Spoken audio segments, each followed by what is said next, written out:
ప్రస్తుతం మన life style వల్ల ఒబేసిటీ, బీపీ, షుగర్, హార్ట్ అటాక్లు భారీగా పెరుగుతున్నాయి. అయితే దీనికి కారణం మన సాంప్రదాయ భారతీయ ఆహారంలోని బియ్యం, రోటీ తినటం అని ఇన్నాళ్ళు ఒక అపోహ ఉండేది. దీన్నే నిజంలా నమ్మించారు కూడా. అయితే ఈ విషయంలో ఇన్నాళ్ళు అన్నం, రోటీ తినటం మంచిది కాదన్న వాదనలు అబద్ధమని తేలిపోయాయి. మరి మన ఆరోగ్యానికి అసలు శత్రువు అన్నం, రొట్టె కాదు అని ఎలా తెలిసింది? ఇంకా ఐసీఎంఆర్ రీసెర్చ్లో ఎలాంటి షాకింగ్ విషయాలు బయటకొచ్చాయి? ప్రాసెస్డ్ ఫుడ్తో ఇంకా ఎలాంటి సమస్యలు వస్తాయి? ఈ నేపథ్యంలో ప్రభుత్వాలు ఎలాంటి చర్యలు తీసుకోవాలి? ఊబకాయం ప్రపంచానికి పట్టిన పెద్ద జబ్బు.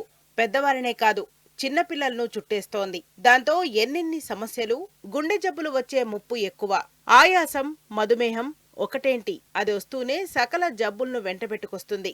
అందుకే చాలా మంది ఎక్కడ లావైపోతామోనని తినే తిండిని తగ్గించేస్తున్నారు. ఇష్టమైనప్పుడు కళ్ల ముందు కనిపిస్తున్నా నోరు కట్టేస్తుంది. భారతదేశంలో ఊబకాయం, మధుమేహం, గుండె సంబంధ వ్యాధులు అతి వేగంగా పెరుగుతున్నాయి. దీనికి కారణం మన సాంప్రదాయ భారతీయ ఆహారంలో ఉండే బియ్యం, రొట్టెలపై మోపుతున్నారు. అయితే నిపుణులు చెబుతున్నది వేరే నిజం. అసలు విలన్ మన ప్రాసెస్డ్ ఫుడ్. ఎక్కువ చక్కెర ఉన్న ఫుడ్ తినడమేనని గణాంకాలు. ఐసీఎంఆర్ మద్రాస్ డయాబెటీస్ రీసెర్చ్ ఫౌండేషన్తో చేసిన అధ్యయనంలో భారతీయుల రోజువారీ క్యాలరీల్లో 62% కార్బోహైడ్రేట్ల నుంచే వస్తున్నాయని తేలింది. బియ్యం, రొట్టెలు లాంటి ధాన్యాల నుండి వచ్చే కార్బోహైడ్రేట్లు మన శరీరానికి అవసరమైన శక్తిని అందిస్తాయి. కానీ చక్కెర పదార్థాలు, ఫ్రోజెన్ ఆహారాలు, బాటిల్డ్ డ్రింక్స్, ఫాస్ట్ ఫుడ్లలో ఉండే హై ఫ్రక్టోజ్ కార్న్ సిరప్ల వినియోగం దేశవ్యాప్తంగా పెరుగుతుంది. ఈ ప్రాసెస్డ్ ఫుడ్లు శరీరంలోని మెటబాలిజం తారుమారు చేసి ఇన్సులిన్ వ్యవస్థపై ప్రభావం చూపుతున్నాయట. ఫలితంగా ఊబకాయం, ప్రీ డయాబెటీస్, హై బీపీ వంటి సమస్యలు పెరుగుతున్నాయి. గత 3 దశాబ్దాల్లో ప్రతి వ్యక్తి ధాన్య వినియోగం గ్రామీణ ప్రాంతాల్లో నెలకు 13.4 కిలోల నుండి 9.4 కిలోలకు, పట్టణ ప్రాంతాల్లో 10.6 కిలోల నుండి 8 కిలోలకు తగ్గింది. అలాగే చక్కెర వినియోగం 2015లో 23.7 కిలోల నుండి 2025లో 25.5 కిలోలు.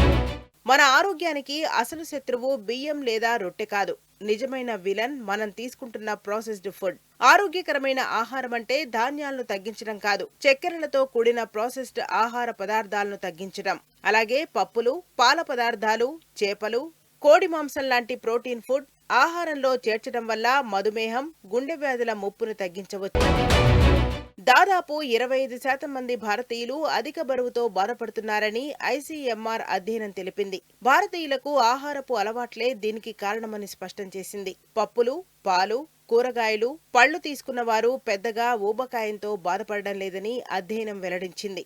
ఆహారాన్ని ఎక్కువగా తీసుకోవడం పెరుగుతుండగా శారీరక శ్రమ తగ్గుతుందని, ఇది కూడా ఊబకాయం పెరగడానికి ప్రధాన కారణమని అధ్యయనం తెలిపింది. దీనివల్ల చాలా మంది దీర్ఘకాలిక వ్యాధులతో బాధపడుతున్నారని వెల్లడించింది. అధిక చక్కెర, కొవ్వు, ఉప్పు, అల్ట్రా ప్రాసెస్ చేయబడిన ఆహారాలు తగ్గించాలని ఐసీఎంఆర్. కాబట్టి కూరగాయలతో సమతుల్య భోజనాన్ని తీసుకోవాలి. అలాగే శారీరక శ్రమ చేయాలి. తృణధాన్యాలను, చపాతీ, మిల్లెట్లు, దంపుడు బియ్యం, బీన్స్, చిక్కుళ్ళు ఎక్కువగా తినాలి. వీటిలో ఫైబర్, పోషకాలు పుష్కలంగా ఉంటాయి. ఇవి స్థిరమైన శక్తిని అందిస్తాయి.